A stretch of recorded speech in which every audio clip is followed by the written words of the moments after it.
printemps 2001, les directions d'aviation civile ont décidé, sur la base du plan stratégique de la DGAC, de décliner un certain nombre d'actions. 25 actions ont été décidées, donc au plan national. Pour sa part, la direction de l'aviation civile Ouest a décidé de rajouter 5 actions spécifiques. Ainsi, 29 actions au total, qui avaient donc pour but de décloisonner les services, mieux travailler en équipe, mieux échanger et ainsi d'aboutir à une meilleure efficacité dans le travail au quotidien.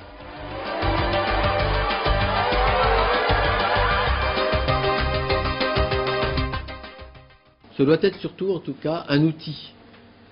Un outil qui nous permet de mieux gérer nos actions au quotidien, de mieux organiser notre fonctionnement transversal et de nous aider à définir, à clarifier nos objectifs, de façon à ce qu'en interne nous puissions les partager et en externe nous puissions les faire connaître.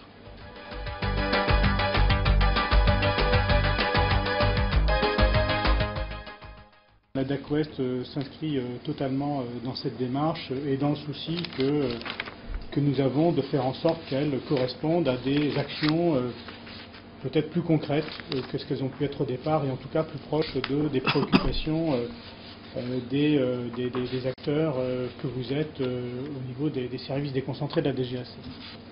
Alors, c'est aussi un outil qui concerne tout le monde. Quand je dis tout le monde, c'est à la fois tous les services de la DGAC, même si au départ c'est plutôt une initiative de la direction générale, c'est un outil qui concerne tous les niveaux de la DGAC et qui concerne tous les personnels et qui n'a bien entendu de valeur que si tout le monde s'y retrouve plus ou moins.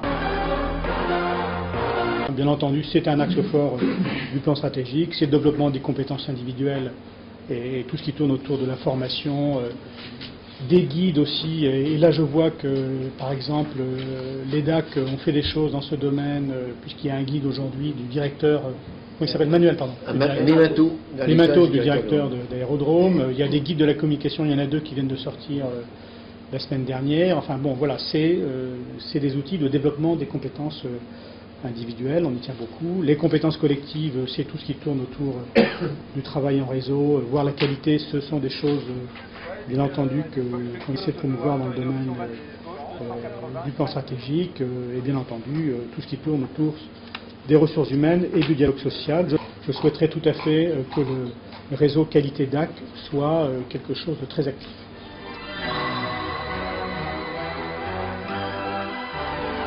C'est vraiment un point d'étape qu'on fait aujourd'hui. Il s'agit essentiellement de faire un échange d'expériences pour chacun d'entre vous, de montrer au-delà du thème qui entre dans son domaine de compétences et dont il est chargé, de montrer que la démarche qu'il prend pour mener à bien le projet ou l'action, finalement toutes les démarches sont un peu les mêmes.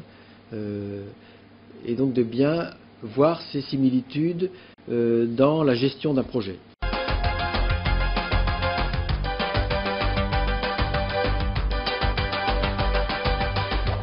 L'objectif, c'est l'amélioration de la sécurité de la navigation aérienne. Je dirais que cet objectif, en fait, c'est l'objectif de chacun d'entre nous, l'amélioration de la sécurité de la navigation aérienne. Donc, en fait, j'ai distingué en fait plusieurs étapes qui me paraissent importantes pour la DAC Ouest. C'est l'amélioration en fait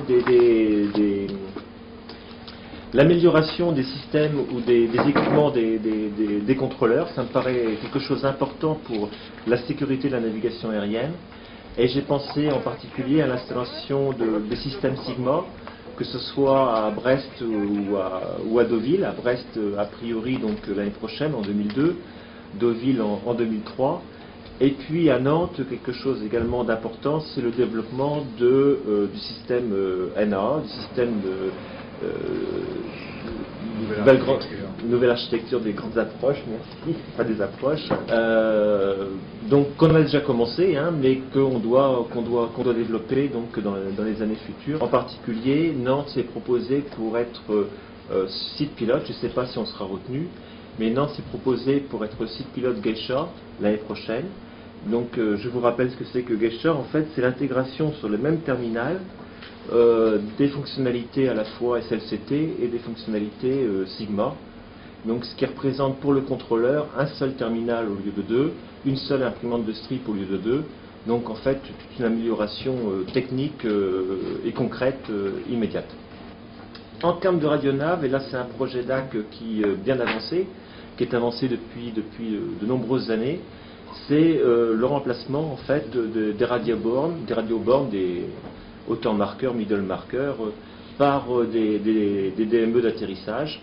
Et donc c'est un projet qui est pratiquement bouclé et qui se terminera en 2002. J'ai également pensé aux barres d'arrêt, que ce soit donc à Nantes où c'est en service et puis à Brest où ça va l'être. C'est un élément très important de sécurité, puisque quand il fait mauvais, que la visibilité est très réduite, il faut absolument en fait empêcher la circulation de mobiles, que ce soit des véhicules ou d'avions, sur les aires de manœuvre. Et les barres d'arrêt en fait améliorent considérablement en fait la sécurité de la piste. Je crois que si on arrive déjà à réaliser cet ensemble en grande partie en 2002, on aura nettement amélioré, on aura en partie amélioré la sécurité de la navigation aérienne sur les aéroports de la DAC-Ouest.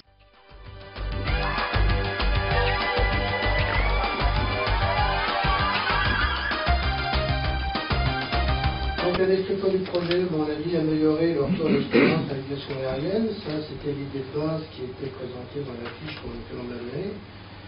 C'est vrai que c'est un projet qui s'inscrit tout à fait dans le cadre des fonctions que j'occupe maintenant, dans une démarche de qualité de service.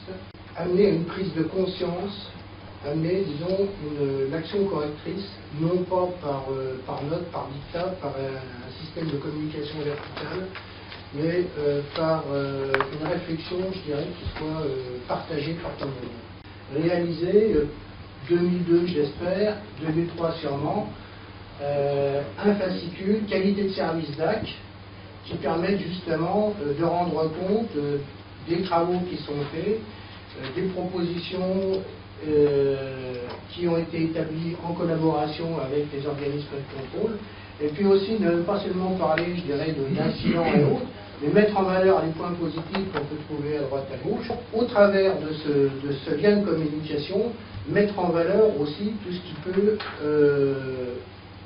tout ce qui est prise de décision, prise d'initiative, tout à fait positive de la part des gens qui assurent ce service au profit des usagers. Pour terminer, un avancement, comme je vous le dis, je démarre fin 2001. 2002, donc le bilan des dysfonctionnements est, je pense, pour l'été, sorti impression d'un premier exemplaire d'une lettre QS DAC, et donc étape 2003, bien mise en place d'un lien de communication avec là peut-être plusieurs pistes, à savoir ou papier ou informatique. La journée du 20 novembre a permis effectivement de se retrouver, de travailler ensemble, d'examiner un certain nombre de grands domaines, je les cite, la qualité et la sécurité, l'environnement, la qualité de service et le management.